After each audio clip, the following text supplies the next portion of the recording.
You're very welcome to Confident Women Ireland's YouTube channel with me, Roisin the Cleric. We are continuing our conversations with Ireland's leading and most experienced life executive and leadership coach, Mary Curran.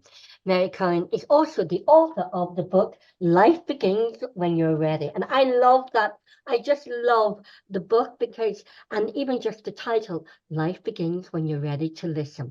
So, Mary, you're very, very welcome back to the Confident Women Ireland YouTube channel. And Mary, we'll continue on our series of executive leadership and coaching. So, on this episode, we're going to talk about values and leadership. Yeah, it's one of my areas that I absolutely love because long ago when I trained as a coach, and then I went to Anthony Robbins and I walked to fires with Anthony Robbins, and we did a lot of value work, lots of value work. So to begin, I suppose there are three types of values. You have global values, which is kind of, we say it's the world, global values. Most of us want peace, and that's a global value. Mm-hmm. Now, in the world of coaching, we really just work on our core values and our personal values. Now, some people get them mixed up. Some people do, Roisin. So I just want to be clear about core values are the people and things you want to spend time on or with. So an example of core values would be my son, my family and friends, my home. Travel is a core value. Now, they're not the ones we talk about when we move them into organizations. So just not to be confused, they are the core values. But when you talk about organizations, most organizations talk about their core values, but their core values are the same as our personal values. So personal values would be honesty, integrity. They're all our personal values, and they're the ones that go into organizations as well. So what we say is that behind every result lies a decision, and behind that decision lies our values, and behind our values lie our belief system. And our belief system, dictates our life, our journey. So what's really important is to know our values. And I remember one time Anthony Robbins said, the fastest route to knowing thyself is through your value system. So if you don't know your values, you'll be feeling unfulfilled. You'll be feeling, what's all the meaning of life about? Because the meaning of life is very related to our purpose and our mission and our values. So if we don't know our values, the same in relationship. If you don't know what values you want in somebody else in a relationship, you might never find the person. You might never meet the person. Yeah. Okay, so that's just the beginning of values. Values to me, and for me too, as a confidence mindset coach, for me too, the mindset has to be aligned with the core values. Otherwise, there's a complete disconnect. Just like you said, if you don't know, if you were looking for a relationship, what you were looking for in a partner, you're never going to meet that partner.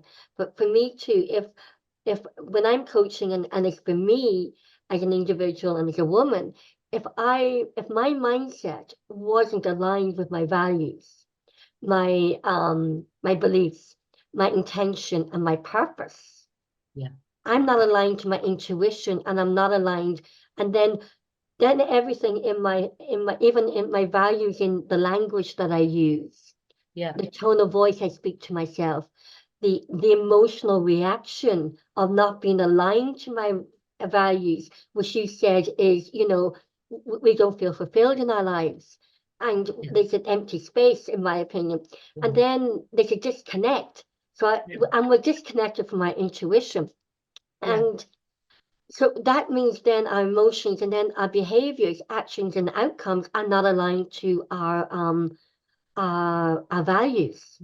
Yeah. And what's really interesting, I often say to people, when you're saying yes to something in an organization, what are you saying no to? Because sometimes when we say yes, when we should say no, we get the conflict in our guts. We get the feeling, I've gone against my values. So if you want peace and harmony in your life, you must live in alignment with your core and your personal values. So you have that peace in your life, and harmony is really vital. So moving that on then to organizations, as you know, a lot of organizations have written down their values, or they have their mission statement and their purpose. But a lot of the people in organizations aren't really aware, really and truly, of the values that a leader wants in a company. So I remember studying with Brian Tracy a long time ago, and I remember him saying, until you find out what your team wants, what their expectations are, and underneath expectations, what their needs are, you can't lead them. Yeah. And knowing the values and sharing them with your team is really vital important.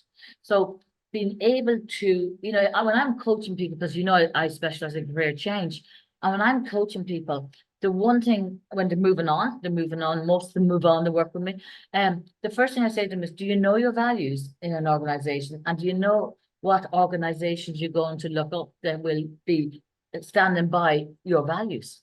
Because you can feel very unhappy in an organization if they don't have your values. You can feel miserable, And two, so, but let's come to the core corporate and executive values and company values in a little moment.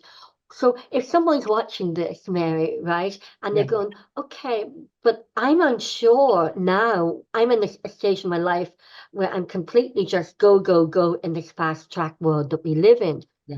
I want to get back to my core values, but I don't know how to connect or how to discover and know what my core values are. What would your message be in how to relating to your core values or knowing your values? It's an exercise that would need to be completed. You would need to sit down and ask yourself, what are the most important things to me in an organization? What are the values that I honor? Like integrity, honesty, transparency, whatever they are. And then look at the company and see, do they walk their talk? Do they have integrity? Do they, give you examples of what they do and what their values are?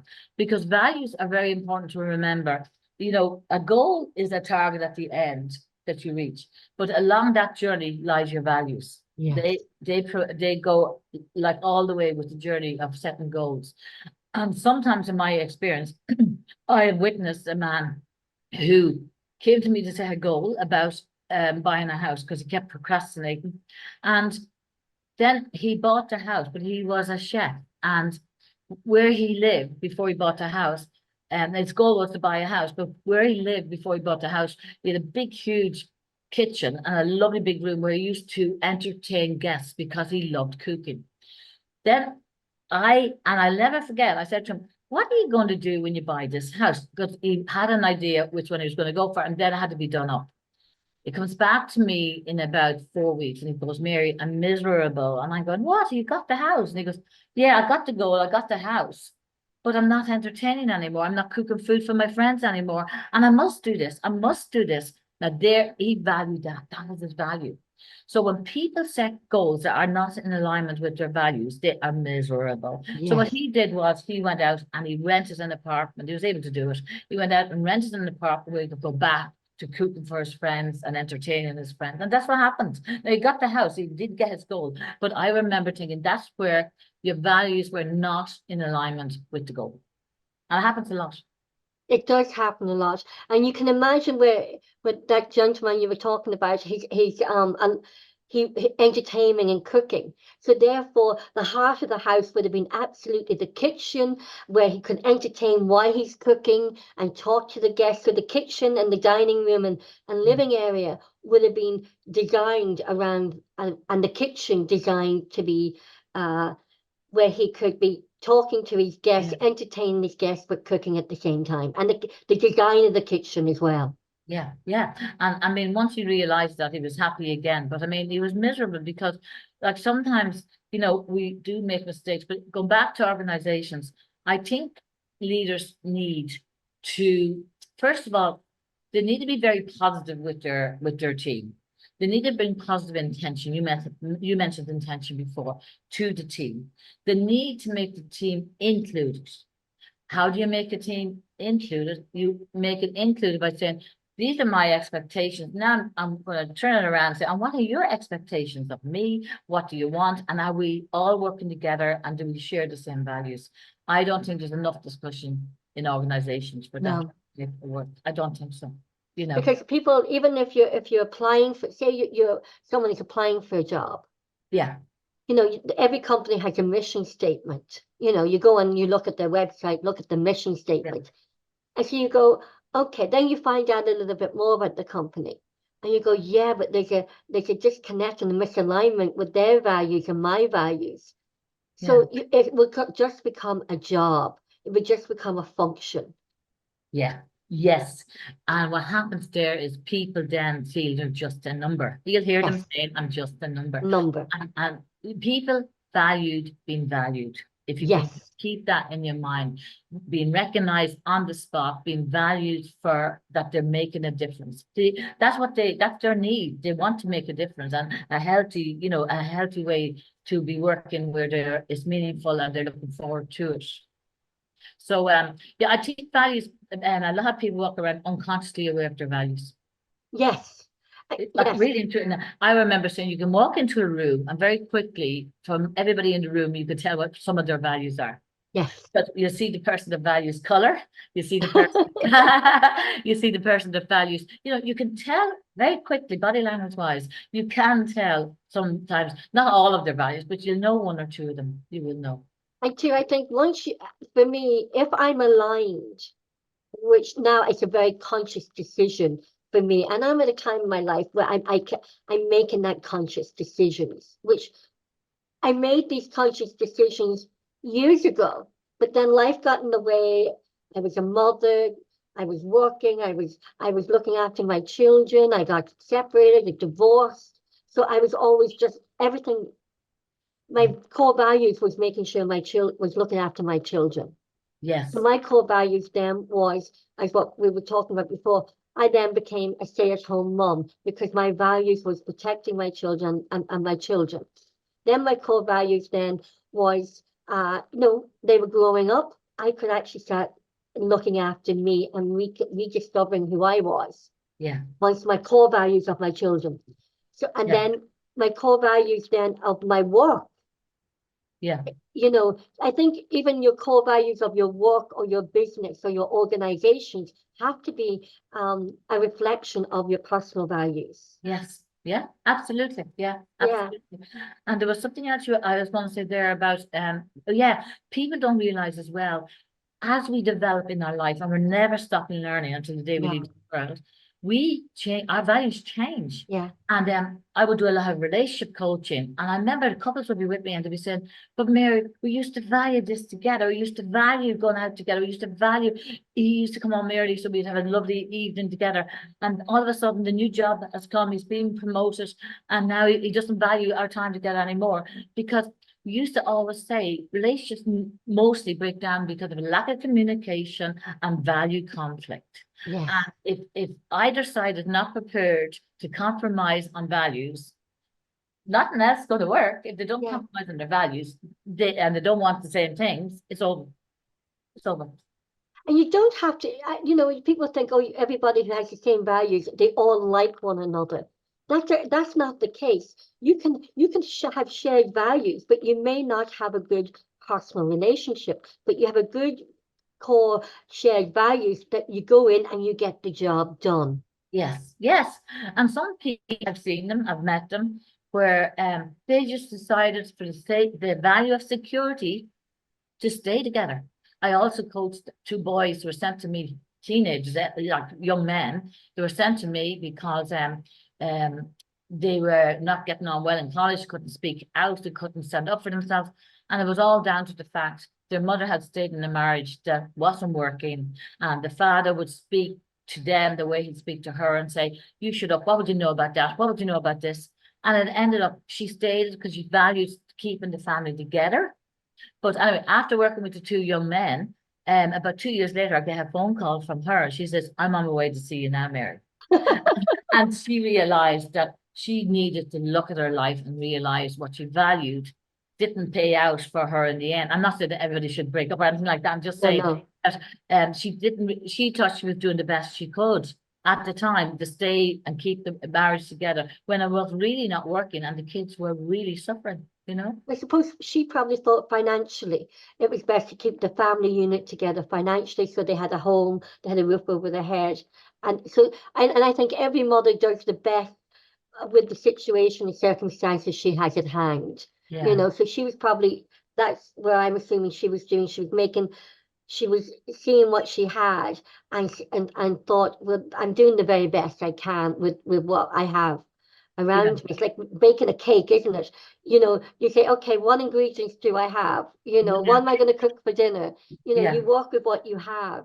Yes. And but two, it's about the core values. You talked about the two young men and where they said they went into college and they didn't stick up for themselves, and you know, and then you become a yes person, a yes, and you get into the habit of not saying no, and you get, when you're not aligned to your values, boundaries disappear.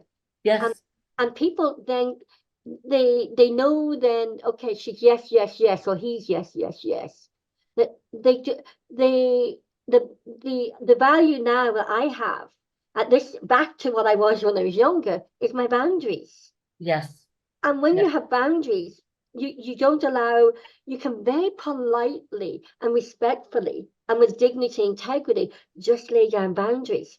But getting back to my point with the two boys in college, I think, from my opinion, when you're aligned with your values, you're able to go into a room and disagree with everybody else in that room, comfortably and with self-confidence, to confidently be confident within your values, even if no one else in the room shares those values. Absolutely. And another one that's really important is that sometimes, Rush, we move towards one value and away from another. Yes. And I don't think people always realize that. So I had, you know, the way on the coaching diploma, I'd have people and they have to go out and get volunteers to coach, you know, and they're practicing, learning, they're training. Yeah. And I had to do that too. And there's this gorgeous girl, and her sister was volunteering to be coached by somebody else, not, of course, not her sister, but somebody else in the group. And it turned an unbelievable conversation, because we always came together and talked about how everything was going and feedback for everybody. And it turned out that her sister, their father had left them when they were left their mother when they were quite young. And because of that, they grew up, and her sister had the value of security higher than anything. So this other girl on the course said to me, Mary, I want to talk to you about this, because she said, she has told me she's not in love with the man she's been out with. She's told me, I'm not in love with him. He's very good, he's very kind, but most of all, he will never let me down. He has a lovely home, security. So that girl, for example, was moving towards security as her top value, and actually away from finding true love. Like, her love she wasn't valuing true love as much as she was valuing security. And that came about because of her experience. And therefore, you're going from a core value of security, but losing, and then playing into the game of insecurity for following the value of security, and that was where you were actually becoming unaligned with yourself and your core values of who you are and your identity. Yeah, but you see, as you know yourself, Roshan, I'm not assuming this when I say it, but you know the way everybody has different temperaments. Yes. And like, we can never dictate values to anybody. No. Everybody is entitled to form their own personal core values, and every organization is entitled to do it. So it's kind of like, just because I value one thing, you might not value it at all, and it's to respect the difference rather than knock them for not wanting the same values. You know, sorry, Roshi. Go ahead. We often get people for clients, and often this has happened to me, where they were talking about their values, and sometimes I wouldn't show it in my face, but I could be shocked on what they value. And then I kind of go, yeah, but remember, we don't judge as coaches, and that's their version of the word, and that's their value, you know? So, I mean, yeah, sometimes I kind of go, wow, how would they have that as a value? But it's none of my business, you know? And I think too, the core values for an organization or a business or anything must be that the core values are always aligned to, and everything goes back to the core values. You know, we're two women here talking, right? So if we were in a business group or a networking group of women that is designed for women, then it must be aligned that women support women without the word salad, and that respect to other women and encouragement other women instead of all the cattiness that could be involved, that isn't involved. So Yeah. it all has to go down to that core values. That's just an example. It's not, I'm not saying that it does happen, it's just an example. Well, I totally agree with you. And all years ago, I was on, different committees for coaching and that. And I always remember this time. I have a very high value, which is always never be disloyal to the absent. I can't stand it where people give out about someone that's not there, right? Yes. I'm sitting on the committee, and anyway, this one started giving out about such a person, right? And then this is where you say, Mary, you stand up for your value, you can speak out. So very nice. I just went, would you mind holding off saying that until the person comes into the room?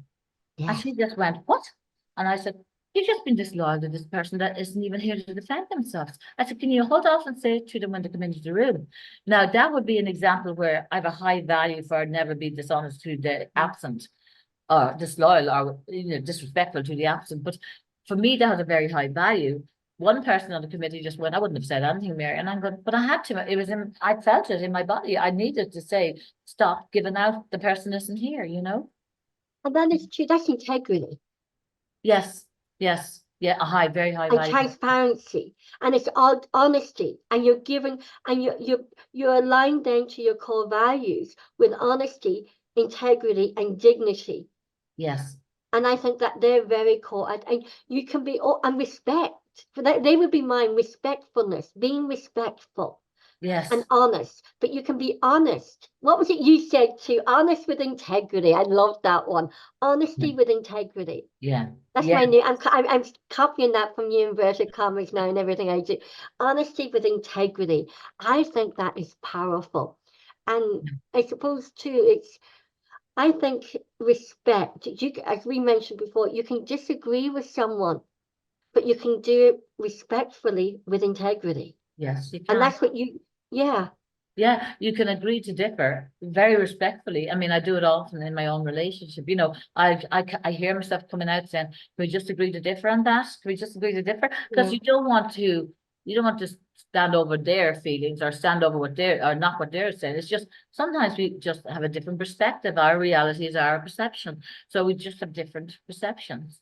Yes, and I think too the core values of an organization is very that you have to know if you're going to work with someone or get involved in a voluntary organization or anything that you do, Mhm. you have to have those core values of everything that they're representing. Yes, yes, I've had that experience recently, even the last week, where right. someone asked me to get involved in something. And I went, yes. And then they told me, I said, well, what I was asking them. And I went, well, that's not going to work because it went against something of my core values. Right. Yeah. Yeah. And I just, in all my heart and soul, I could not get involved, as even volunteering, Yeah. because it wasn't aligned with my core values, my personal values, and my professional values. Yeah. Yeah. And it does sometimes challenge us, in Yeah. organizations. I remember when I do interview skills with people, I throw in this question, and it's an amazing question. I always say to them, so who in the company should you be loyal to? Yes. I have to say 9 out of 10 will say, oh, my immediate boss, like whoever is next up, my next line manager or whatever. And I'm going, I do the interview skills, then I come back with feedback. And then I say, no, the person you must be in any organization or anywhere you must be loyal to is yourself. Yes. Because if you see somebody stealing at work, now you might have a very high value for honesty. And you kind of go, I'm going to speak to them first. I won't just name them or call them out. I'll just speak to them and say, I don't agree with what you're doing. But because then you're being loyal to yourself. You'll be loyal to yourself. However, let's say you talk to them and they laugh at you and then you catch them again. For you to be loyal to yourself, then it would be time for you to say, okay, I'm reporting this, I'm doing it. But the most important thing is to be loyal to yourself, not to the boss or not to the other person. Because once you're loyal to your own values, you can respect other people's values very, very Yeah. much. And I think once people, even in a situation where you have to agreeing to disagree, but Yeah. you're in a company organization where you're agreeing to disagree, you may not sort of be the relationship, if you're outside work, you may not get on, but inside work, you both have them core values to deliver and Yeah, get the job done. And so I always think, you don't have to like someone, but one thing you can do is respect them. And if you're aligned to your core values and it's all in alignment with your mindset, your spoken words, your emotions, your attitude of approach, yeah, and actions and behaviors for the joint outcome, for the mutual outcome, you can say, no, we may disagree in an awful lot of things, but I know where she stands. I know where you stand. You know where you stand with her. Even yeah. if you completely disagree, no, but at least with that honesty, with integrity, you know where you stand with each Yes. other. Yeah, and it is very true. I often find when you meet someone, well, I do this as a check, but when you meet someone and you don't feel well with them, you feel uneasy. What Yes. I always do is ask that what is it about this person that I'm feeling uneasy about? Because they projected back something to me, maybe Yes. that I haven't achieved that they have, or some bad habit that they have that I have and I don't like it. Like a lot of the time, we see life as we think it should be rather than how it is. So it's really important because we're not going to like everybody and everybody's not going to like us. That's the life. No. And you're so right with the respect and valuing everybody else and giving them a choice and a voice, you know. Very, And very. so the values of so how would you say them from your perspective if somebody's listening to this now? We're talking about values. Yeah. So how when they're sitting down going, okay, I'm going to have a little afternoon with myself, writing down the list of my core values. Yeah. Where should they start? Well, usually it's funny what I do is I ask them, I have a list of values, like hundreds of them. So what I do is I get them to look at that list and pick out the top 10. And from the top 10, I get them to prioritize them to their top 3. And then what I do is I say, okay, they are your top 3. Can I now leverage one against the other to see at the end of the day, are they really and truly your top core values? Because you might have an example, I hate mean people. So if I was going out with somebody and let's say they're very charming and everything, but they're really, really mean. Well, it's a no deal breaker. I mean, they're gone because they're mean. Yeah. So the easiest way is to find what you don't want first in values, then write out what you do want, and then prioritize them. Because what we say is that, like, behind every action is our values, and we should really all know our top 5 core values. And in organizations, our top 5 core, as they call them, values, because that's what drives us all the time.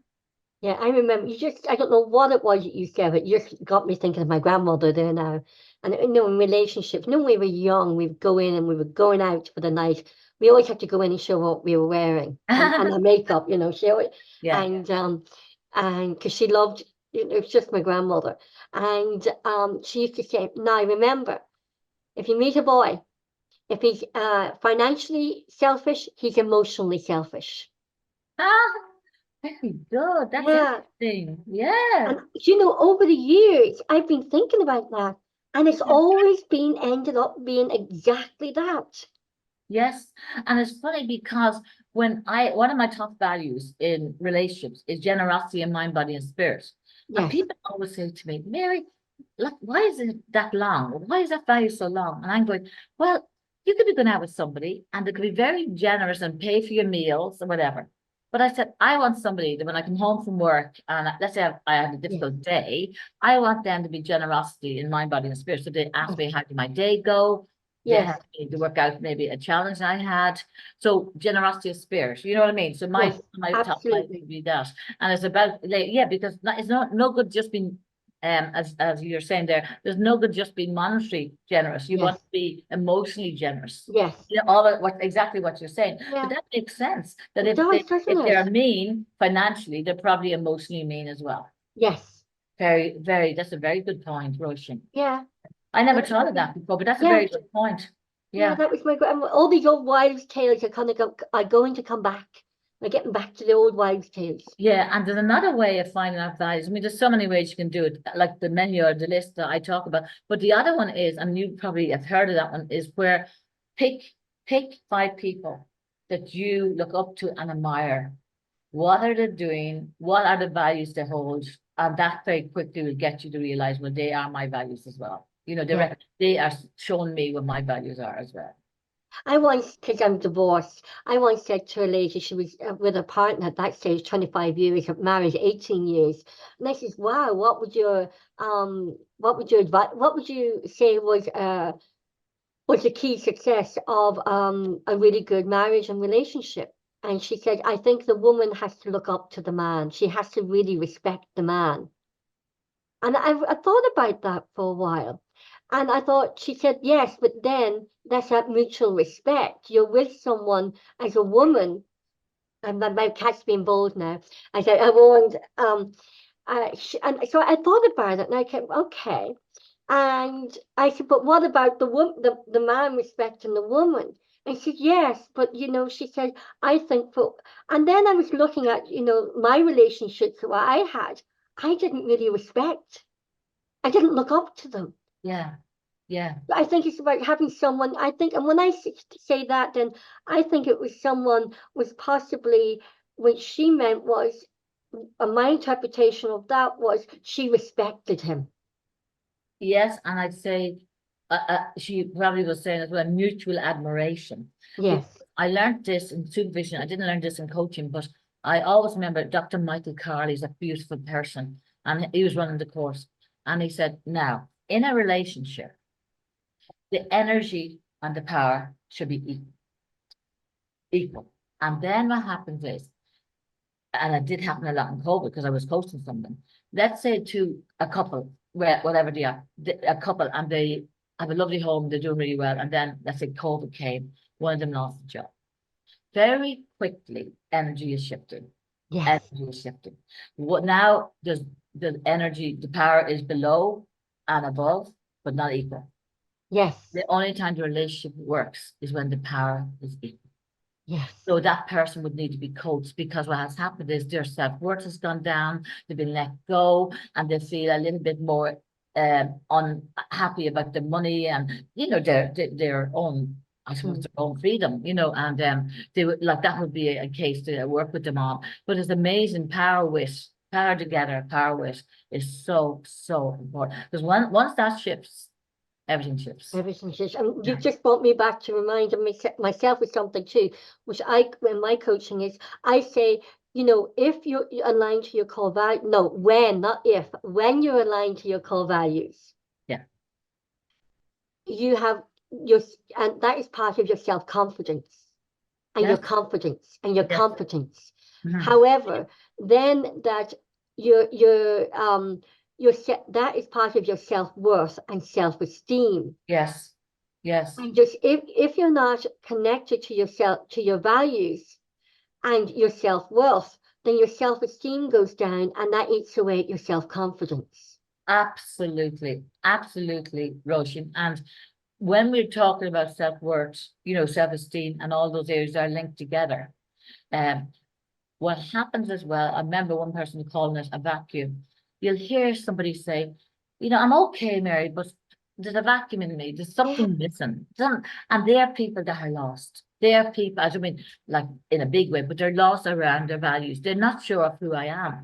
And like the fastest route to knowing myself is through my value system. What do I actually value?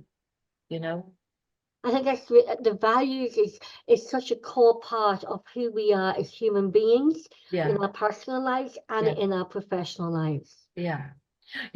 And I remember we used to say values is what you aspire to, and needs are the unfinished business from childhood, because sometimes people become adults and they're still fulfilling a need that they used to fulfill that served them in the past, but they're still fulfilling the need now, and it's not working anymore. And that's where the self-sabotaging comes in, and the cycle. They have to get off that cycle.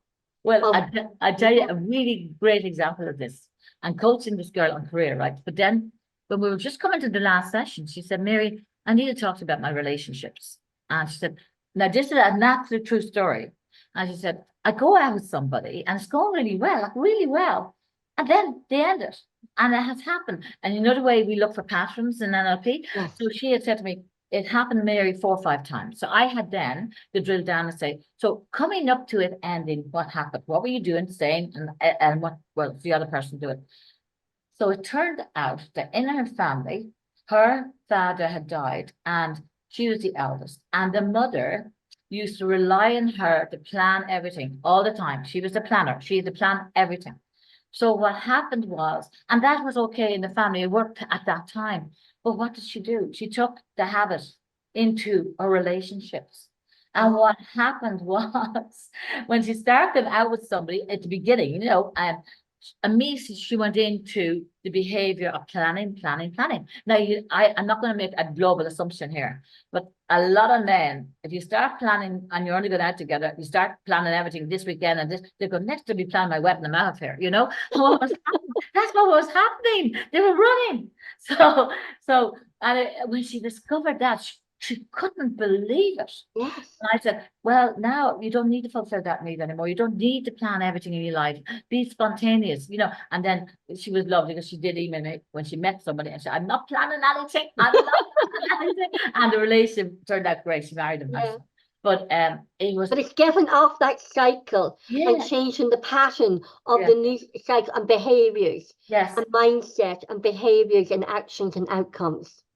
But don't all of us bring needs sometimes and serve needs, serve needs that where we call them, as you call them, what do you call them? They served you when you were younger, but you don't need to fulfill those needs anymore.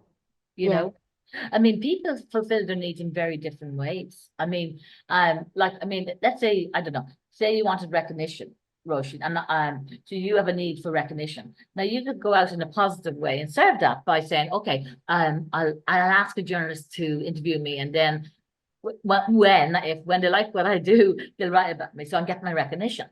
But there was one time a long time ago, and I like Robbie Williams a lot, but I remember he wanted recognition all of a sudden, and I know it was in the papers. He pulled his strap down and showed his backside off. But he wanted recognition. So now he was serving the need for recognition in a way that I wouldn't serve. You know what I mean? Everybody serves their needs in different ways. We either serve them in ways that drain us, or we serve them in ways that fulfill us. But they're not the same as values. They're not. No, he was looking for recognition through sensationalism. And that's sensationalism in my work. It's not a core value. I sort of stay away from it because when you're looking for sensationalism, it's just instant, it's just quick, it's attention seeking. Well, he was looking for recognition through attention seeking. And I often think, respect is different. You get recognition, and long-term recognition stays with the respect. Yes. People respecting you, word of mouth, and recognition. So I suppose an awful lot of people have a different values and different interpretation of what recognition is. Yeah. True. Yeah. Different ways of looking and longing or looking for that recognition. He was longing for it, which other people go with the confidence. No. Yeah. I can just take it as it is, and people will recognize the skills, the attributes, and my competencies, and recognize that. So that's really interesting. So going on to recognition now, let's move that on to leadership. So we got the values. So now let's talk about leadership. What is a leader? Well, I think what makes a good leader? I think very high self-awareness in emotional intelligence and a vision, but being as high and having all the competencies of a leader, all the competencies, being transparent, high integrity, being able to include everybody. Remember, leaders, I know we're going to be talking about this, leaders versus managers. So I mean, leaders hold a vision. They don't necessarily need to know how it works. They're the overseers. They hold a vision for the team, and they say, let's do it together. They don't say, they're not a boss, so they don't say, do this, do that.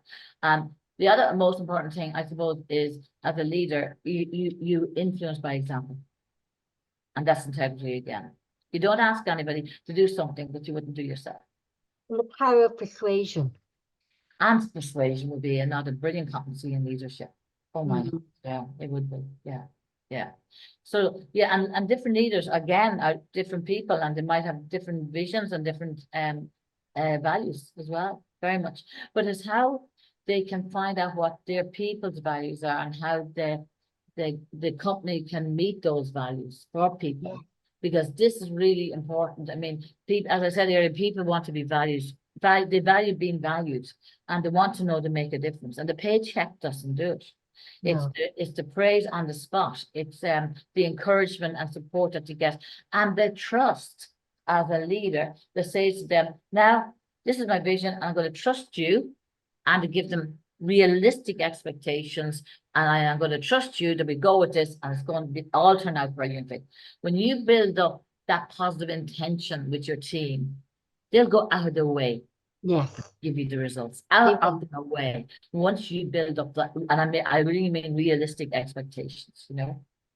So what I'm hearing you saying is then that if not if when, see the word is coming in my head when I have to keep correcting myself today. So when you are a leader and you're connected to your core values, you instantly, and being connected to your core values is also understanding the core values of the people you're leading. Yeah, oh, absolutely. Absolutely. You must understand what they are and recognize and value them, you know, because that's how leaders really achieve a lot. And they do need to let go of the fear of failure. Leaders Yes. take huge risks. Manager, and I don't want to go into manager leader because I have that. I know So we're we'll going do to that talk. next week. When we do that another week, yeah. But Yeah, it's the but leadership, the leader. yeah, so the leader will take risks, and he's not afraid to fail. Yes. Because failure is just, as we say, is teach a master. You evaluate, you reflect on what you did, and you move on with the learning, you know. And they're not afraid. And once they are not afraid to fail, they give permission to other people to open up and do things they've never done before and get great results, you And know. failing at something is just a way of showing us we've done something wrong. Mm-hmm. You know, Yeah. or we're on the wrong path, or it's not meant for us. But failure, I always think failure is one of the most learning experiences of our lives when we fail at things, because you know how resilience pops in, you know how to get back up on the horse. Yeah. Yeah. But that's the point. I always say, you know, about failure, you know, there's only a rib of hair between sanity and insanity, and there's only a rib of hair between failure and success. So I always say failure is where you set out to do something and you get a challenge in the middle and you stop and you don't go on. That's failure. You give up. Yeah. Whereas success is you set out to do something, you have something goal to reach, and you come across the hurdles and the challenges, and you stop, you evaluate, you reflect, and then you move on with the learning, and that's success. That's success. Yeah. You know, and I know long ago, I don't know the name of the company now, but I remember long ago hearing that some company in America actually only took on people that made huge mistakes. Like he used to recruit people that made huge mistakes. And it makes Really? sense in a way. Yeah, yeah. Now I can't remember what company it was, but I remember admiring them because Yeah. they take on people that made huge mistakes. And I think you always, especially, as a leader and being a new leader, no, Yeah, if you're coming in as a new leader and taking over a group of people or a company or an organization, yeah. you have to know how to navigate and maneuver different dynamics. You must that's coming into all emotional intelligence, but also leaders must build executive presence. And executive presence is where the leader gets the respect from their peers, from their subordinates, and the top people. So they get respect from everybody. And How do the they do that? it's another one, Roshan, that I'm working on. Like I'm coaching somebody that is wanting more executive presence, because executive presence, what we say is the person gets promotion when they're not in the room because they've left such a great taste in the mouth of their leaders. Yeah. So people with executive presence has great visibility. They create visibility about themselves. And a lot of them will work towards being an expert in some area. You know, they want to be known to be an expert in certain areas. And they have respect for everybody. And the one thing, can you sit at the table of, the C-suite and gain executive presence, yes, you can, but you must know what you're talking about. You must have Yes. done your homework. You must be totally with integrity, you know, because you want them to rely on you, you know, to promote you and be seen, you know. Yeah, it's another one, Roshan, that I must, because of a list of all the things they need to do, you know, they need, and like executive presence, it does involve what you wear as well for different setups or different, you know, Yes. that are going on. They need to be very self-aware of what, you know, what to wear at times, you know. Let's talk about self-awareness as a leader and for core values, because I think self-awareness is very key in core values and core values, personal values, and professional company values. So someone who's watching this now, and they're probably either coming out of college, looking for their job, the next role, or it could be a mother. You know, I'm going back to work. One of my core values, and going, okay, how do I build that self-awareness? Because an awful lot of people don't know how to do that. Well, it's a very good point, because even somebody that's gone back to work, as you would know, a woman especially, I mean, a woman that's after having a kid, her values, her top core values, like as you said earlier, her children will be number one. You know what I mean? That'll be number one. So her, because since the baby or whatever has arrived, that's going to be number one for most people, not for everyone. And then because of that, when they go back to work, they need to look at what hours they're working, because their values will have shifted. And they might say, well, I used to be available until 7. I'm only going to be available now until 4 o'clock because I need whatever, whatever. So it's negotiating what has changed in your life and sharing your values with the organization and saying to them, you know, can you listen to what I'm asking for? And being able to speak out and say, you know, things have shifted now and it's changed now, and I want us to win-win and work together. But definitely knowing their values is very, very important. You know, Mm. like I would have coached a lot of people in one company, and she was being made director, but she was pregnant. And she was so like really happy she was pregnant, but she kind of went, my values are going to all change when this Yeah. baby arrives. And I go, yeah. And I said, have you made it clear to your upline manager or whatever, or leader or whatever? And she goes, well, I haven't had a conversation yet. But it's vital that you have those Yeah. conversations. I'm always working with people to do the role play of conversations that you must have. You must be very clear and transparent about your values in an Mm. organization and what matters to you the Yeah, most. and that self-awareness that even when you have it, when you're pregnant, you have a professional career, you're pregnant, that self-awareness that your body's going to change, Yeah. your moods are going to change, your emotions are going to change, your hormones are going to go up and down. And that self-awareness of understanding when you are behaving to in a way that self-awareness is knowing, you know, your tone of voice. You're knowing that your values are going to change. So you have to sort of adapt to the values, adapt to the lifestyle change. But you also have to have that core values of that self-awareness of aware of your own behavior, aware of your own spoken words, aware of your tone of voice and your actions as a That's leader. all in self-awareness. And also, if you sit at a meeting and you feel uncomfortable all of a sudden when somebody walks in, being able to have that internal chat with yourself and say, what's the reason? All of a sudden, they come into the room, I'm feeling uneasy. What is it about them? What am I thinking? What am I feeling? And how am I going to work on this? That's all self-awareness as well, acute self-awareness. And part of self-awareness is giving yourself compassion, Yeah, self-compassion. yes, Because especially as you're talking about women, we really need to give ourselves compassion and value yeah. self-compassion, because like we take on a lot, you know, we do take on a lot of work, and then we have another role when we go home. We take on about 10, or like we do wear a lot of hats, and we do wear a lot of Yeah. or take on a lot of roles. So we need to be compassionate towards ourselves, you know. Because we're natural nurturers. So Yeah. a lot of us women, even no matter, we want to nurture people, we want to look after people, but we tend not to forget to nurture ourselves and show ourselves that same compassion that we show other people. Yeah, you're right. Yeah. Even in that self-awareness, in how we talk to ourselves, that internal dialogue is what you were Yeah. saying, have that conversation with yourself, that internal dialogue, and that then will calm down that emotional reaction of somebody walking in the room. Yeah, yeah, yeah. yeah. And it's all, as you know, about, it takes 16 seconds for the frontal neocortex to catch up with the amygdala. And that's why you need that magic pause and emotional intelligence, so the say something happens and somebody's shouting at you. Well, you have a choice whether, we always say, I went to school of philosophy for a long time, and they used to say, you never become what you observe. And I so believe that. Say that again, that's really interesting. You never become what you observe. So I tried it out.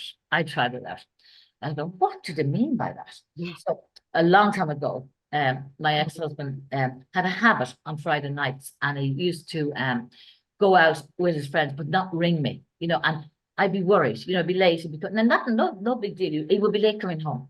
So usually when he'd come home, I would meet him at the front door, and I'd open the door and say, there you are again, another night, you never rang me again. You always tell me you're going to ring me, you never ring me. And I attack him like verbally, not bad, but just about, And he had the temperament that when that happened, like the greens just close up and sulk. So that would mean on a Friday night, we would be in bad form. So on a Saturday morning, we'd be getting up, we wouldn't be talking to each other because he goes into the sulk. This is the opposite to me. So one week I said, right, I'd learned this, you never become what you observe. So and we've been out on the Friday night, and I'll never forget, I did exactly what I was told to do. I started looking at the time, I'll be here any minute now. And I actually, you see, what comes first? Well, your feelings come before your emotions. Your emotions come after the feelings. So what happened was I just started feeling in my stomach this anger. I could feel it starting.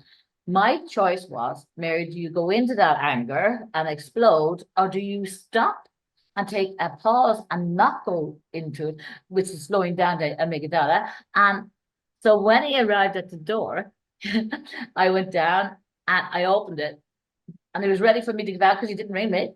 And I go, did you have a good night? And he's kind of looking at me, kind of going, what? I said, good night. And it worked. It actually worked. So so I think people with sharp, acute emotional intelligence, they're very aware, as you would be in the work you do, Roisin, the tonality of your voice, what you're saying to yourself, what you're thinking, being able to check out reality testing. Is this my reality of the way I think it should be, or is it really the way it's turning out? Like all of that is all emotional intelligence. And I think it's vital as a leader to influence by example and bring the team with you in a way that they totally believe in you. It's very interesting. You just said that, and you brought me up because it was a conversation I had with someone recently. And I was talking about this organization, and I'm going, there was a lot of things we did the core values, and it didn't connect, and I'm going, okay, but that core values. And they said, oh God, I'm really, really sorry. And I went, no, don't be sorry. I said, because there's something. It's the biggest lesson of that is I don't want that. I'm deliberately going to be conscious of not allowing those values in that organization be part of Confident Women Ireland going forward. So it's going to be it's that you are not what you observe. That has put a name on it. You know how naming something can be quite important. You are not what you observe. You don't become what was it? You don't become what you observe. You never become what you observe. So if you observe yourself and feel yourself, you don't have to go into the emotion. You don't then have the actions of what you observe in other people that you go, okay, that's not an alignment with the values of their core mission statement of their company. So therefore, there's something that you will ensure that doesn't happen within your company or organization. It's alignment. That's really interesting. Now, that's another thing I've learned. One is honesty with integrity. And this is, you do not become what you observe. I love those. They're very true, though, and I have worked at it. I do. Now, I'm human. Of course, I fall sometimes. Super human. But the premise of emotional intelligence is always respond, never react. Because when you react, somebody else is pressing your emotions. They're in control. I always say, don't let, and when I do that, people's trying to get an emotion out of you or a reaction out of you. I always say to people, and they go, how can I stop that? I always say, don't let their issues become your issues. Very good. Very, very good. And that is true. That's exactly what you're saying. So I say, don't let them become your issues. And I think we say that a lot in coaching, because in coaching, I always talk about empathy, because in coaching, you know, we just show empathy by the nod of the head and with you, whatever.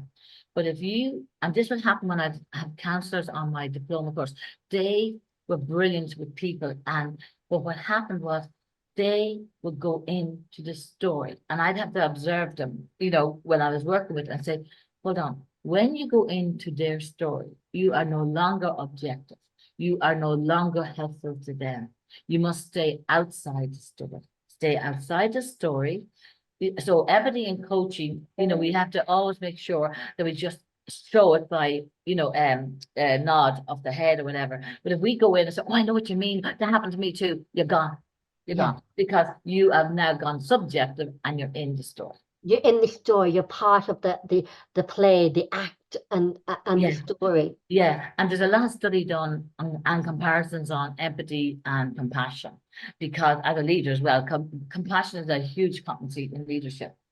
And the difference between empathy and compassion is empathy is true. Empathy is about feeling what they feel, understanding what they feel, you know, and all of that. But sometimes with empathy, people do go into the story. With compassion, you can show them empathy by demonstrating it. You can ask them very powerful questions and support them and be there in a compassionate way, but staying outside the story. Yeah. And I think you can also show somebody empathy by empathy, and the compassion is you can say, okay, if somebody was having issues at home, or a leader noticed that somebody their team was having issues, or so they weren't up to performance is what they were once before. Yeah. Find out, bring them in, and just say, okay, is there anything going on? You don't have to tell me if there's. You can just have to tell me, yes, you have it. There is issues. There is something going on. How can we help you? You don't have to get into the story of what their issues are. How can I help you? How can we help the performance level from affecting the company's performance level? Don't have to tell the story like coaching. We just know what can we do to help you, and what can we do to help. When we're helping you, we're helping the company. Absolutely. And what is very important there are the use of the what questions. Yes. They're powerful. They're so powerful. Because we used to say in coaching now, what the word why is a mini motivator. It's because you can open a presentation and you can say, I'm here today because, so you're answering the why in the audience immediately. Yes. But what we do say in coaching is, when you ask why, you make the client justify, and they will sit back and might not go and be part of the alliance with you in the relationship. Because the minute you ask why, they think they're being judged. And also they become defensive. Oh, absolutely, become defensive. I remember my lovely son, Brian Tracy said, if your children are out late playing and they come in, the last thing you do is say, your dinner's on the table. Why didn't you come in at 6 o'clock? Your dinner's on the table. You never do that, because when you say to the kid, why didn't you come in when you knew the time was ready? They feel they have to justify, they close up, they go quiet. If the same kid comes in and you just say, well, dinner was at 6, what was the reason? What were you up to? What was the reason that you only coming in now?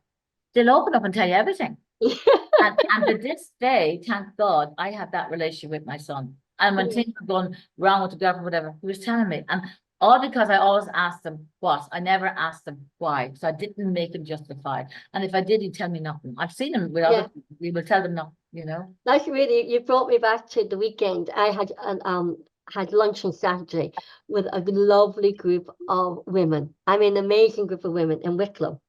And we were sitting around, and it's a shared lunch, and you know, everybody, all the food was delicious, right? So one thing, one of my values now that my life has changed, my children have grown up, is my core values is my friendships, my friends. Yeah. So that now is becoming a very core value, and I'm being very choosy. Who are my friends? And you know, because friendships are so important. And we were sitting around the table, and I said, oh my God, this is like confession, you know.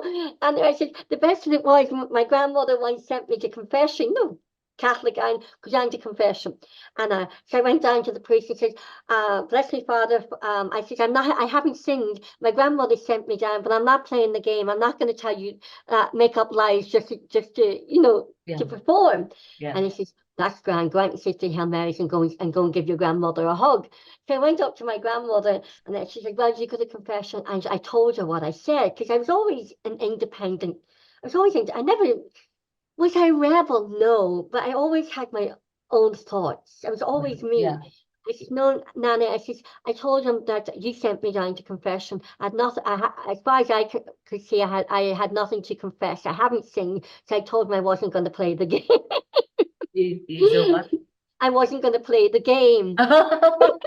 So she had a tea towel and she put it in her mouth, it's to stop Yeah. herself from laughing. Yeah. The core thing was, like you just say, you say what. If you say why, you're going defensive.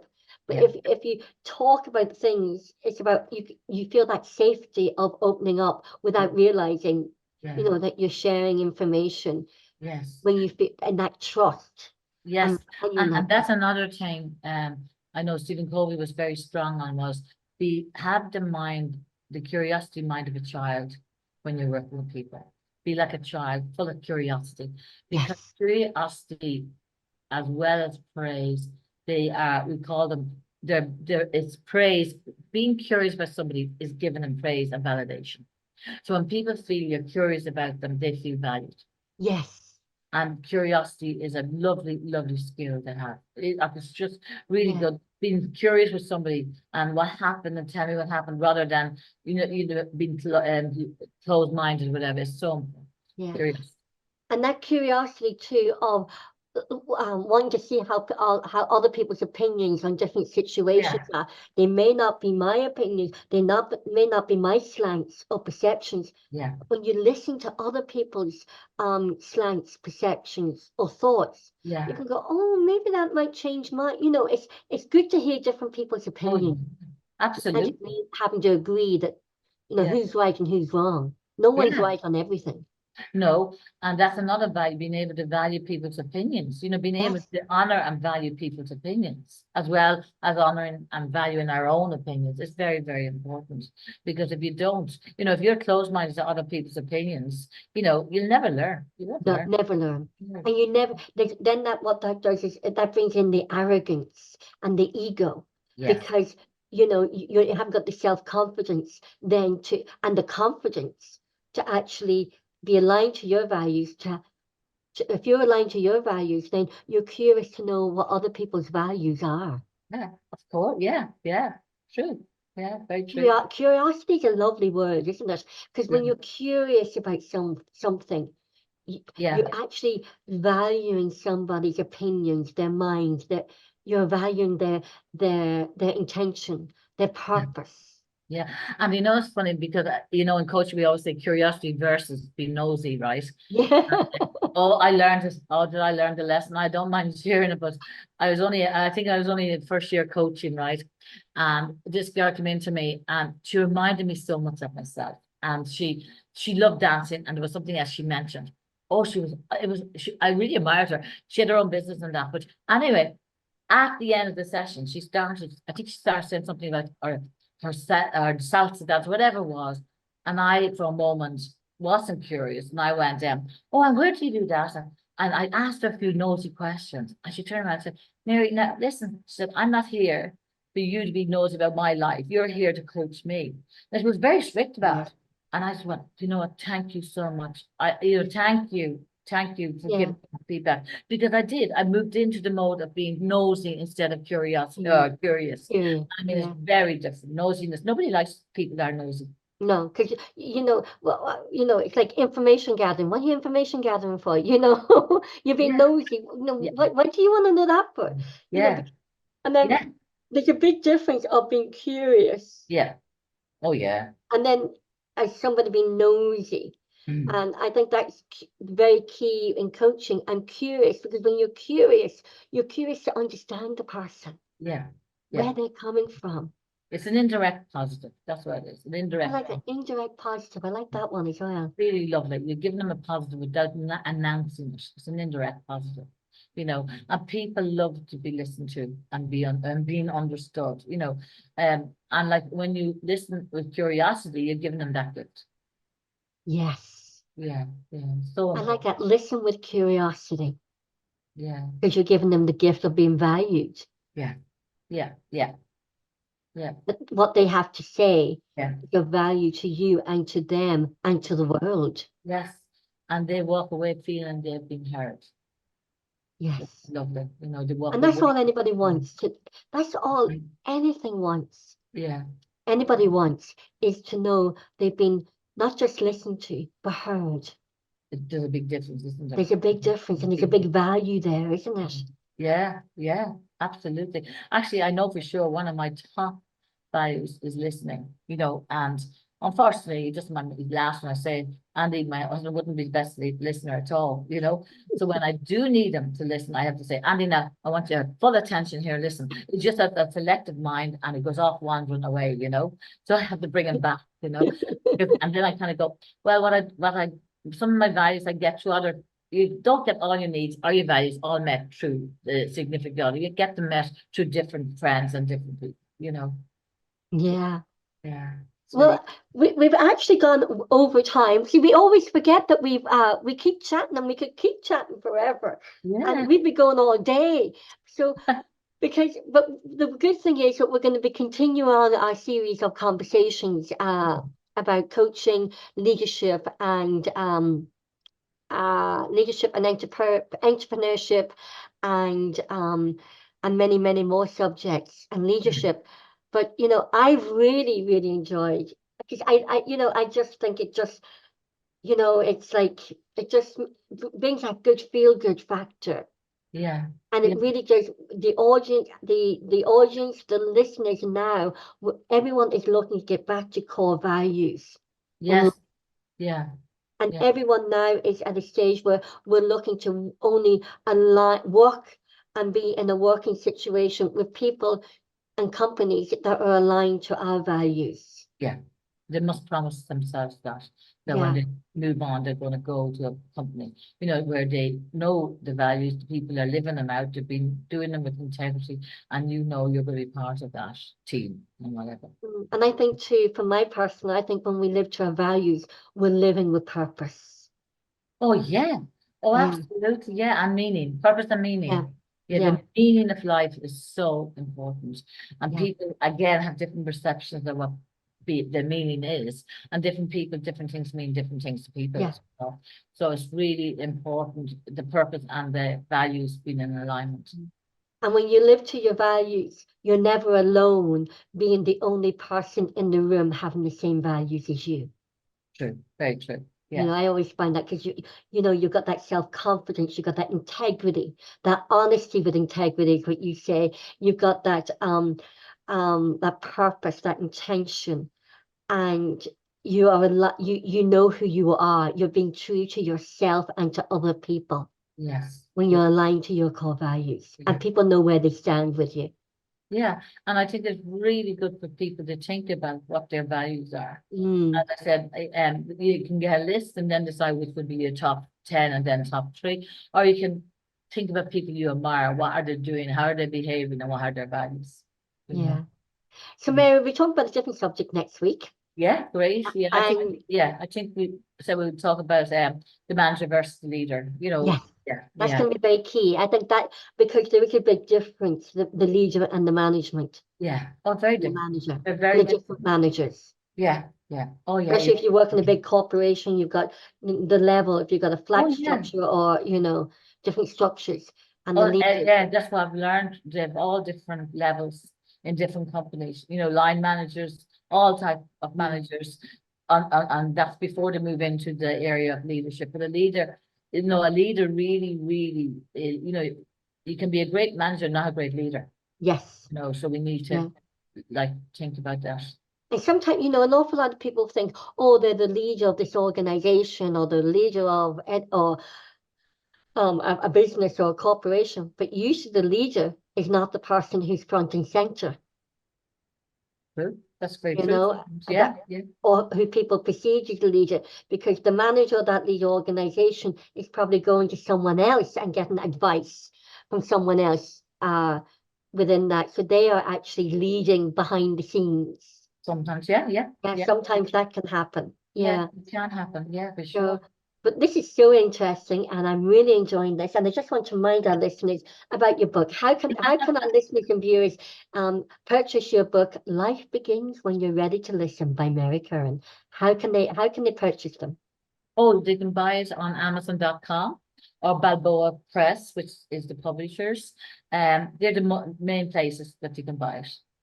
And Mary, how can people get in touch with you? On my website, marycurran.ie, and my email is marycurran@coachcenter.com. And I'll put all that information into the description box below. Brilliant, brilliant, Rosie. Thank you. Mary, until next week, have a lovely week.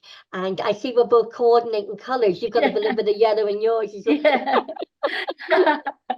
It's interesting, all right, yes. Very I true. always find it interesting, and it was something I learned in coaching, that you always know if you're in rapport with someone who either you're working with or if you always seem to wear similar colours or there's a colour coordination. Interesting, isn't it? Yeah, I learned that. I think it was through NLP with Joe Sayers and Bernie Rogers, that Right, one. right. Yeah. Okay. Yeah, I just great. came up with, how do you Yeah. know if you're in rapport? Yeah, yeah. It's just funny how, and like many times with people I've been interviewing, we can't come up wearing the same colours, even the full black colours, but even just like the little tinge of yellow in your top and this. So yeah. It's so true. So Mary Curran, thank you so much for taking the time to speak to Competent Women Ireland today. Thank you very much, Roisin, for the opportunity. My absolute pleasure. Thank you.